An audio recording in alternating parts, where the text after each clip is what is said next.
skip the video and you will get to know how to write and what is the basic concept behind it. So let's start. सो यहाँ पे definition of herbs जब हम बात करते हैं, it consist of entire plant और any part of the plant, right. ये हो सकता है कोई part of the plant, may be flower, may be leaf, may be fruits, may be stem, root, और कोई सा भी पार्ट हो सकता है, या इंटायर प्लांट को भी यूज़ कर सकते हैं, उसको हम बोलेंगे हर्ब. और दूसरे टाइप से हम कैसे इसको डिफाइन कर सकते हैं, what may be the another type, it can be defined as any plant which has leaves, stem, flowers, roots and seeds used for different purposes like flavoring agent, like food items, like medicinal property, medicinal value, and in the perfumery, right. So उसका कुछ ना कुछ use रहेगा Mankind के द्वारा, और वो कोई सा पार्ट भी हो सकता है any of the plant, right. ये तो हो गया एक डेफिनेशन. तीसरा डेफिनेशन कैसे हम बोल सकते हैं इसको, botanically herb is any seed bearing plant which does not have a woody stem, right, and die down to the ground after flowering and completion of life cycle. जैसे ही उसका लाइफ साइकिल कंप्लीट होगा, वो flower होगा, fruit होगा, उसके बाद वो सूख के नीचे गिर जाएगा, ग्राउंड में गिर जाएगा, and it will not be grow further, right. So that is called herb. Seasonable, एक सीजन में, जैसे winter season, summer season, rainy season में होता है, वैसे प्लांट्स को हम हर्ब्स बोल सकते हैं. एग्जाम्पल में यहाँ पे समझते हैं. Example, botanically tulsi, Ocimum sanctum, can be considered as a herbs, while neem, Azadirachta indica, is a tree, not a herb, right. So इसमें wood रहता है, नीम में wood रहता है, और तुलसी में wood रहेगा भी, तो just for the name sake, right. So that's what after completion of tulsi you can see that it will dry and it will be further we have to uproot and we have to grow the new plant. तो इसको बोलेंगे herbs. जैसे कि mint हो गया, पुदीना हो गया, है ना, ये सब कहलाते हैं herb, right. Coming to the part, plant part used as a medicinal plant. तो जितने भी प्लांट हमारे पास वर्ल्ड वाइड अवेलेबल है, जो ऑथेंटिकेटेड है, वेल स्टेब्लिश्ड है, उसमें से होल प्लांट जो यूज होता है वो 28% of the whole plant it is used as a herbal medicine.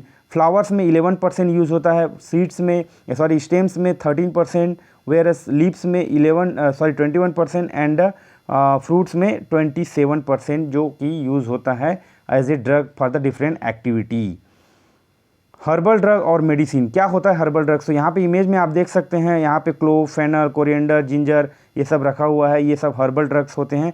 तो इसमें क्या होता है, दीज कंसिस्ट ऑफ प्लांट्स और any part of the plants usually in unprocessed और क्रूड फॉर्म, और may be crude drugs which have medicinal value. That is very important. Medicinal value होने के बाद ही हम उस पार्ट ऑफ द प्लांट को herbal drug बोल सकते हैं या हर्बल मेडिसिन बोल सकते हैं, जैसे कि clove, fennel, ginger, coriander, eucalyptus etcetera, right. So they include different parts of the plant like entire aerial part, may be flowers, may be fruits, may be seeds, bark, leaves, roots, rhizomes, ये सब को हम herbal drug बोलेंगे, ठीक है. The constituents of their therapeutic activity may be known और unknown. कई बार हम उसके constituent, like for example clove में यूजेनॉल जो होता है वो कि नोन है, ये डेंटल एनाल्जेसिक के लिए वही रिस्पॉन्सिबल होता है, but there are so many chemical constituents may not be known and what for they are active, और it is not well established, है ना, ऐसा हो सकता है. तो ये बात हो गई. जैसे कि फॉर एग्जांपल इसमें आप देख सकते हैं digitalis in herbal medicine, digitalis is a herbal medicine, but when digoxin and other glycoside isolated from the plant or prescribed in a pure form, they are termed as a isolated drug, not herbal drug. So they are no more called as a herbal medicine, ठीक है. So digitalis को हम herbal drug बोल सकते हैं अगर हम उसको यूज़ करते हैं किसी फार्मूलेशन में, या ओनली डिजिटलिस लीफ को यूज़ करते हैं तो. बट डिजॉक्सिन जब वो आइसोलेट हो जाता है डिजिटलिस लीफ से, तो वो फिर आइसोलेटेड ड्रग कहलाएगा, ना कि हर्बल ड्रग कहलाएगा. तो ये बेसिक डिफरेंस है, आपको जानना चाहिए. हर्बल ड्रग प्रिपरेशन, कैसे हम उसको प्रिपेयर करते हैं, जैसे कि यहाँ पे आप देख सकते हैं, हम we are doing size reduction, we are extracting the particular seeds और fruits from the in form of oil like castor oil और chaulmoogra oil etcetera.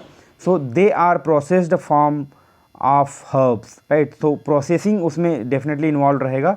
They are derived from herbal drug by various technique, for example extraction, fractionalization, purification, concentrated fermentation, or may be in the form of powders, may be in the form of extract, tinctures, fixed oils like castor oil, volatile oil like clove oil, resin, right, like oleogum resin, benzoin, asafoetida, gums, acacia, ट्रेगाकैन।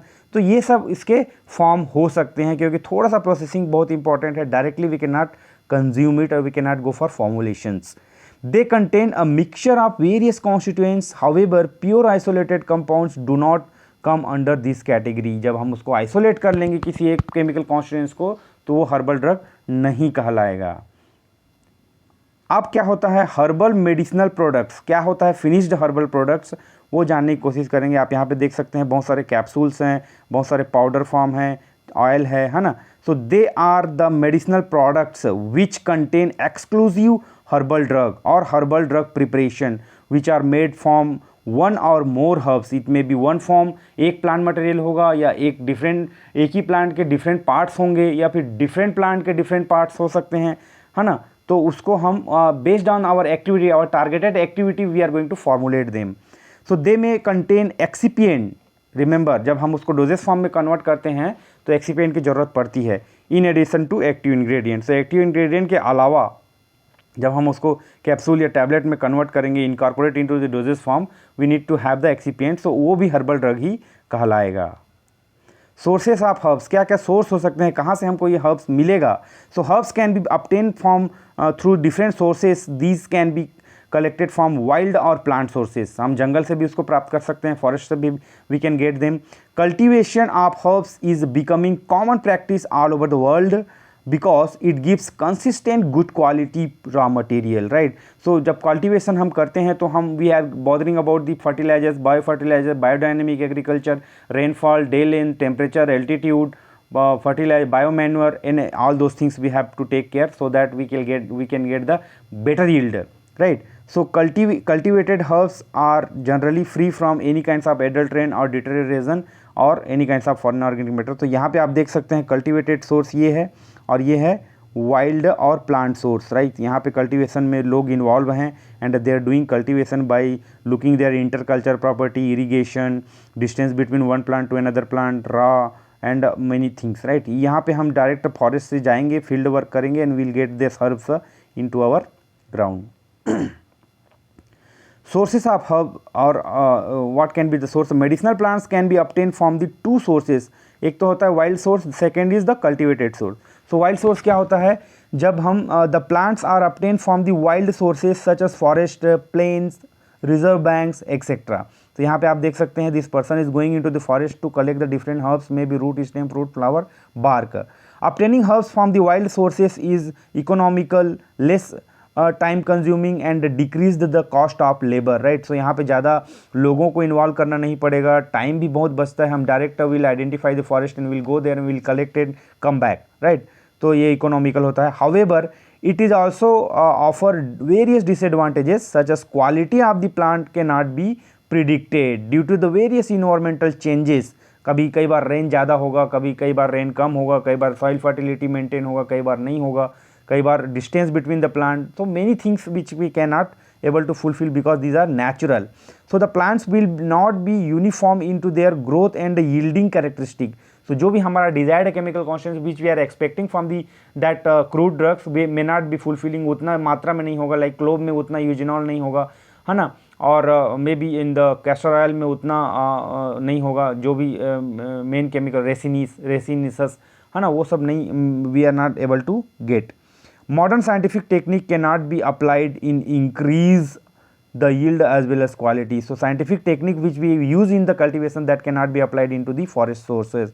If the plants are obtained continuously from the wild sources for prolonged period of time, it may lead the depletion of the raw material from the wild source. तो wild source क्या होता है, जब हम उसको cut करते रहेंगे, उसको कलेक्ट करते रहेंगे, like sandalwood oil if it is available in the particular forest of Mysore, if you keep on taking from the forest, one day will come the plant will no more there into that forest, तो वो ख़त्म हो जाएगा, वो invisible हो जाएगा, विलुप्त हो जाएगा, and it will be again challenges for the mankind that how to grow, and that's what we need to have the reserve bank, seed bank, national park etc. Cultivated source क्या होता है, जिसमें हम कल्टिवेट करते हैं। In recent times medicinal plants have been systematically cultivated by the applying modern scientific technique. तो इसके बहुत सारे एडवांटेजेस हैं। We can ensure the quality and purity of the particular drug, crude drug, and better yield we can get and more profit we can get, like we can ensure the regular supply of the raw material to the herbal industry. So cultivation में हमारे पास एक plan होता है, एक निश्चित strategy होता है, उस स्ट्रैटेजी के तहत हम ज़्यादा यील्ड प्राप्त कर सकते हैं। जो बायोसिंथेसिस प्लांट्स कर रहा होता है उसको हम बूस्ट कर सकते हैं by applying the plant growth regulator, bio fertilizers, manures and etcetera. The controlled irrigation can be done, the distance between two plant can be done, so many things we can do by our own. So ये सब advantage हो सकते हैं cultivation के.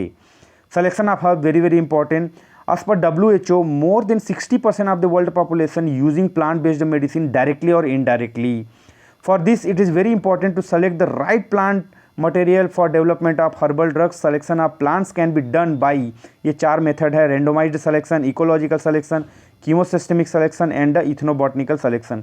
तो ये selection criteria हम ले सकते हैं अपने हर्बल ड्रग को और ड्रग डेवलपमेंट को कंटिन्यू करने के लिए. ठीक है, तो इसमें इसके बाद क्या आता है, फर्स्ट वन रैंडोमाइज्ड सिलेक्शन. तो यहाँ पे आप देख सकते हैं in forest we are going to go into the forest and will select the randomly. कोई प्लांट अगर दिखता है तो हम उसको उठा के लेके आते हैं लैब में और चेक करते हैं. तो इसमें क्या होता है, in this plant materials is selected randomly from the forest for discovery of new medicine. Success rate is low. क्यों लो है, but this approach offers wide variety of diversity and plant material is available readily. क्योंकि इसमें हम plant को randomly select करते हैं by seeing their it may belong to so and so family, so it may have this and this chemical constants which can be used for so and so activity. ऐसा हम assume करके हम plant को select करके collect करते हैं.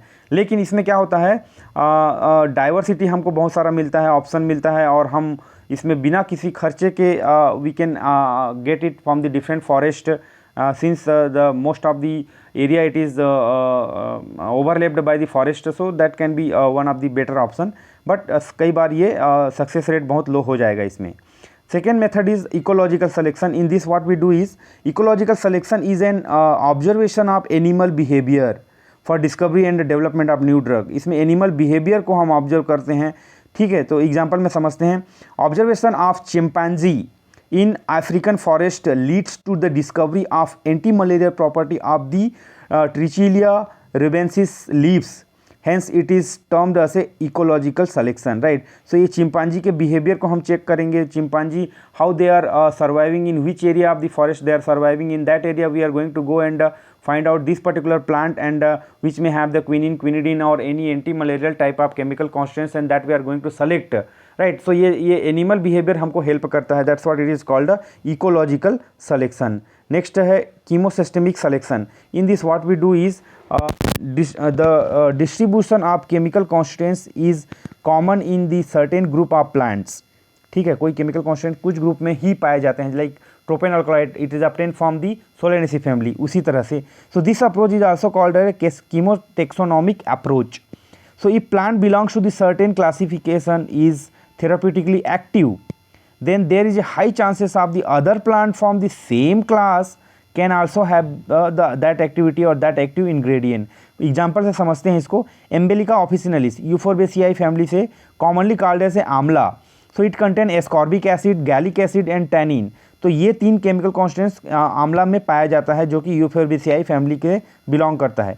सो ये basis हमारा कैसे बनेगा. So one can expect other species of the Euphorbiaceae family can also be contain similar chemical compound and activity. तो कोई भी दूसरा प्लांट हमको अगर मिलता है तो हम ये एक्सपेक्ट कर सकते हैं कि it may have the ascorbic acid, gallic acid and tannin which can be useful for the anthelmintic activity and vitamins and so many other things. तो ऐसा ये एक बेसिस बन जाता है हमारे लिए. Fourth one is the ethnobotanical selection. इसमें क्या होता है, this is a branch of science which observe the knowledge of people, their tradition and their believes for discovery and development of the drug. तो यहाँ पे आप देख सकते हैं tribal peoples are sitting in front of the different herbal drugs and plant based drug. So they believe that this can be useful for the cold, cough, fever, etc. and arthritis and all those things. So it is also related to the reserve pharmacology approach. In this approach, drug which is already in use from several years is taken and studied or explored for the possible drug development, इसको हम लेंगे और उसको extract करेंगे, isolate करेंगे और उस drug को हम फिर एनिमल स्टडी करेंगे. If it is anthelmintic type of things, we'll check it in the earthworm. Then if it is antimicrobial, we'll check in the bacteria, fungi, virus, etc. If it is analgesic, anti-inflammatory, we'll check in rat, mice, monkey, and all those activity we can do, and evidence based clinical trial can be done, right? So these are the different things which we have discussed, like how the herbs are different from the medicinal plants. They may not have the woody plant, and what can be the sources of these herbs. It may be from wild source, it may be from the cultivated source. Then we discussed what are the selection of herbs, like different selections, randomized selection, ecological selections. Then what you call different types of means what we are seeing the belief on the people, tribal people, what they believe, that is called traditional background of the particular herbs, and like that we are going to select. So these three things which will be very important for you. So I have used Hindi and English both, which will be easy for you, and you will be able to understand what is the theme of this particular topic called herbs as a raw material. And after understanding, you will be better able to write into the exam. Once this PowerPoint you can get into the slide share as well as in the different other platform called Telegram and YouTube's. Thank you.